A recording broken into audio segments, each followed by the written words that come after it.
right! It's time for some Mario Sports Mix Volleyball, and today we're turning it into a roast battle. Squidward Tentacles and Craig Tucker take on Wyldstyle and Natalia Kowalski. Let's get this over with. I'd rather be practicing my clarinet than roasting you, but then again, insulting people is my only real talent. This is so dumb, but whatever. I'll roast you buffoons so hard, you'll wish this game had a mute button. You boys think you're tough? Please, I've built better comebacks out of spare Lego bricks. Roast battle or volleyball, it doesn't matter. I'll analyze your weaknesses, expose them, and make you cry before the ball even hits the floor. Forget the serves, forget the spikes. This court's about to erupt in flames of roast. 3, 2, 1, go! The Big Bang Theory is just laugh tracks holding hands with nerd stereotypes for 12 straight seasons. Right? Every joke is like, bazinga! Cue the audience laughter. Bro, I've heard funnier noises from a printer jam. Sheldon Cooper is supposed to be a genius, but the smartest thing he ever did was end the show. Don't forget Penny. Her character arc was basically, I live across the hall for a decade. The theme song said, the whole universe was in a hot, dense state. Yeah, so were the writers' brains when they thought nerds only talk about Star Wars and comic books. If you muted the laugh track, you'd realize the jokes hit harder in silence, which is exactly how the audience at home felt. The Big Bang Theory made science look so boring, Bill Nye probably filed a restraining order. Honestly, calling this show The Big Bang Theory is false advertising because nothing about it was big, or a bang, or a theory worth keeping alive. And speaking of advertising, let's talk Home Alone. It's literally a movie about child neglect that somehow turned into a Christmas tradition. Nothing says holidays like forgetting your kid. Yeah, Kevin's parents are so bad. CPS probably watched this movie like it was a documentary. And the Wet Bandits? Man, they got outsmarted by an 8-year-old with paint cans. Honestly, they should have just retired from crime and joined a clown school. Let's be real. Kevin wasn't defending the house. He was auditioning for Saw Jr. Home Alone 2 just proved the parents didn't learn a thing. Bro, if you lose the same kid twice, that's not a mistake. That's a personality trait. And why does every sequel feel like it's sponsored by the TSA? Whole plots just to show us how airports can't keep track of one blonde kid. Half the traps in Home Alone would have left Harry and Marv in the morgue, not the sequel. Paint cans to the face? That's not funny. That's dental reconstruction. The real miracle of Home Alone isn't Kevin beating burglars. It's that the McAllisters weren't on a FBI watch list by movie 3. And speaking of parental negligence, let's talk Charlie and the Chocolate Factory. Basically, one long commercial for childhood obesity. Yeah, and Willy Wonka? Bro looks like he runs the world's creepiest startup. Free candy for kids, but the NDA is your soul. Every golden ticket winner was just a walking PSA. Augustus Gloop? Don't eat too much. Veruca Salt? Don't be spoiled. Violet? Don't chew gum. Bro, is this a movie or a PowerPoint? And Mike TV? His whole lesson was, don't watch TV. Which is ironic, because the only reason I saw this movie was on TV. Let's be real, Grandpa Joe was the biggest scammer in cinema. Dude stayed in bed for 20 years, but the second Charlie won a ticket, he pulled off a triple backflip. The Oompa Loompas were just HR with a theme song. Mess up once, and suddenly you're getting roasted in verse form. And the factory itself? OSHA would have had a heart attack just walking through the front door. Open chocolate river with no railings? That's not whimsical. That's a lawsuit. Charlie and the Chocolate Factory isn't a children's story. It's Saw with sprinkles. Hey Craig, this roast battle is making me hungrier than usual. Mind if I call in some food? Seriously, Squidward? Why do you want to order during a roast battle? What's next? You gonna take a nap between serves too? I know. I'm gonna order Jack in the Box, so don't mind me while I multitask better than this team ever could. Multitask? Dude, you can't even keep a call ringing without sounding like a loser. Hope Jack in the Box puts you on hold forever, 'cause that's the only way you'll win something today. Craig, in case your tiny brain didn't notice, my phone is ringing, which is more than I can say for your sense of humor. Thank you for calling Jack in the Box. How may I help you? Hi, yes. I'd like to order a triple bonus Jack combo, the sauced and loaded tiny tacos, and a Dr. Pepper, please. Okay, Squidward. Your total comes to $20.13. Where should we deliver your order? Deliver it to my house. I'm stuck here wasting time in a roast battle. Okay, your order will be there in about 15 minutes. All right then, see you later. Wow. Did you just seriously pause a roast battle to make dinner plans?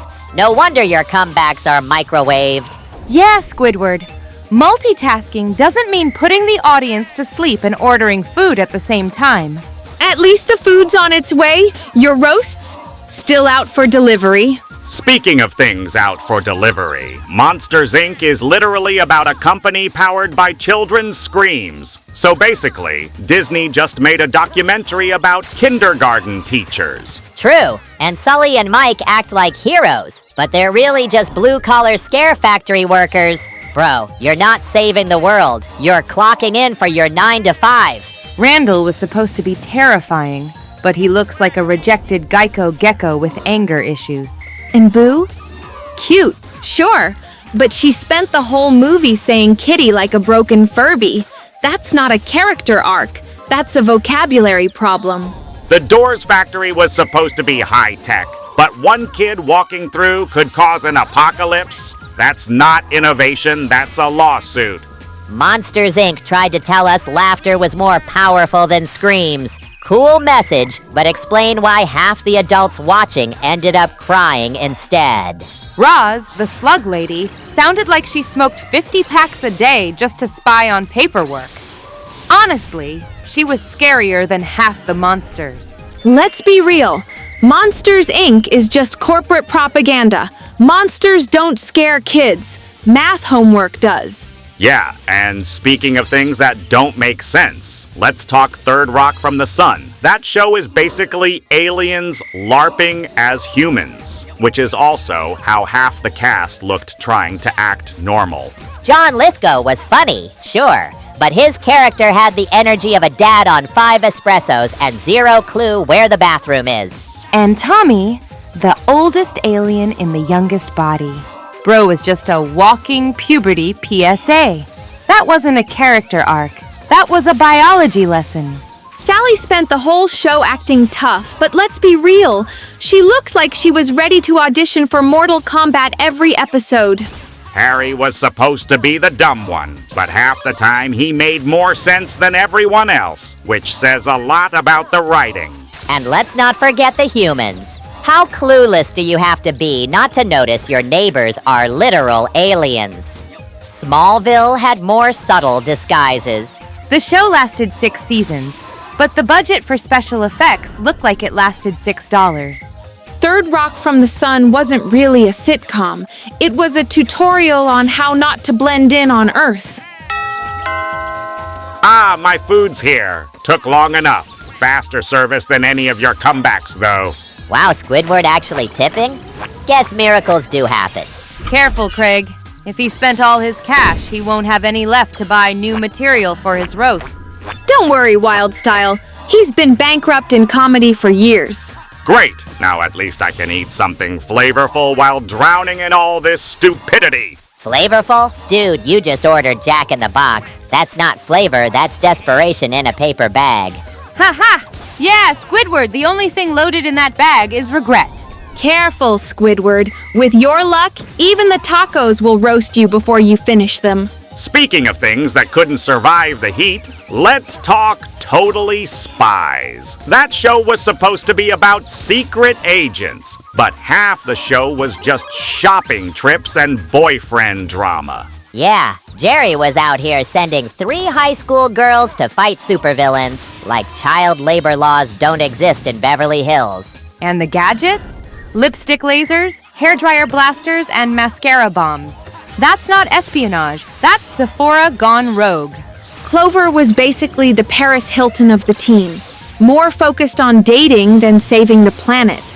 Honestly, the villains had better success rates than her dates. Sam was the smart one, but let's be real, her whole personality was just, I read the manual. And Alex? Sweet, but half the time she looked like she got recruited by accident. Like, congrats, you bought the wrong pair of boots. Now you're a spy. The villains were wild too. Who comes up with an evil plot like take over the world with bad fashion trends? Oh wait, that was an actual episode.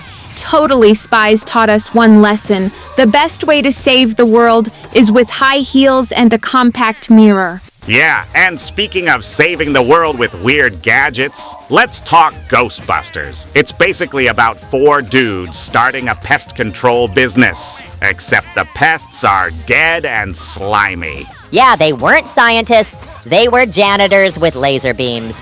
Imagine getting a PhD just to vacuum up ghosts like it's haunted house chores. And let's talk about Slimer. He wasn't scary.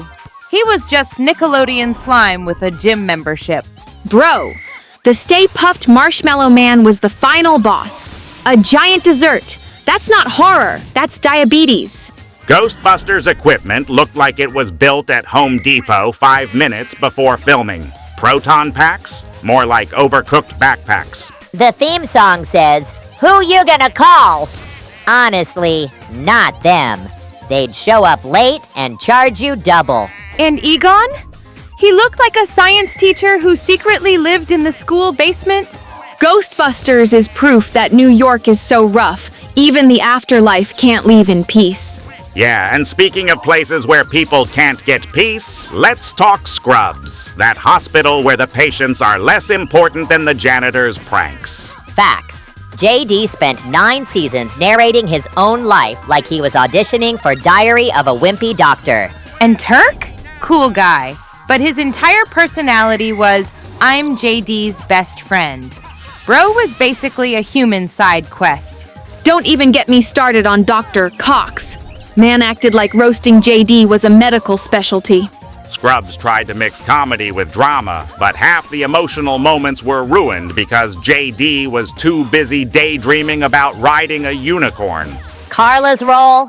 Just yelling at Turk and JD like she was their mom. Congrats, you're head nurse and babysitter. The hospital looked less like a workplace and more like a daycare with stethoscopes. Scrubs isn't a medical comedy. It's proof that if you crack enough jokes, malpractice charges just disappear. Yeah, and speaking of things disappearing, let's talk Star Trek. It's just a bunch of people in pajamas arguing about space politics while pretending a cardboard set is a galaxy. Yeah, the Enterprise looks like a fancy flying saucer until you realize the Wi-Fi on my toaster is more reliable than their shields. And don't get me started on the red shirts. Their job description was literally, die before the commercial break. Spock was supposed to be logical, but let's be real. Half the time he sounded like Google Translate with an attitude problem. Kirk kissed more aliens than he actually fought. Dude was less of a captain and more of a space Tinder addict. Scotty's whole career was just saying, I can't do it, Captain, and then doing it anyway. Bro was basically the universe's first drama queen engineer. The Klingons were supposed to be terrifying, but they just looked like Renaissance fair cosplayers with bad foreheads.